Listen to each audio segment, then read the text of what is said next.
రాష్ట్ర పారిశ్రామిక అభివృద్ధిలో కీలకంగా నిలవనున్న ఏఎంఎన్ఎస్ స్టీల్ ప్లాంట్ ప్రాజెక్టుపై ప్రజల అవగాహన పెంచేందుకు విస్తృతంగా ఇంటింటి ప్రచారం నిర్వహించారు. ఆర్సెలార్ మిట్టల్ నిఫాన్ స్టీల్ సంయుక్త ఆధ్వర్యంలో ఈ కార్యక్రమం జరిగింది.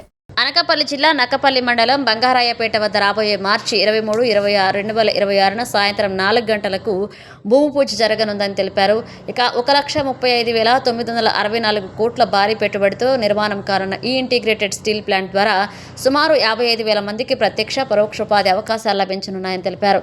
ఈ ప్రాజెక్టు 2029 నాటికి పూర్తయ్యే లక్ష్యంతో ముందుకు సాగుతుందని, ఈ మెగా ప్రాజెక్టు రాష్ట్ర భవిష్యత్తుకు ఒక మైలురాయిగా నిలుస్తుందని ఎమ్మెల్యే పేర్కొన్నారు.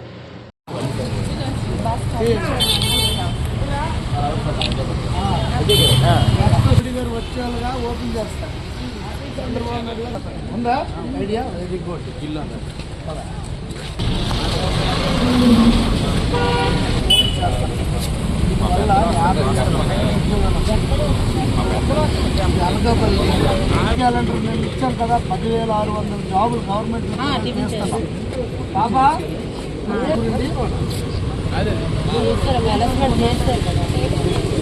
అయిపోయిందా? మొన్న లోకేష్ అన్న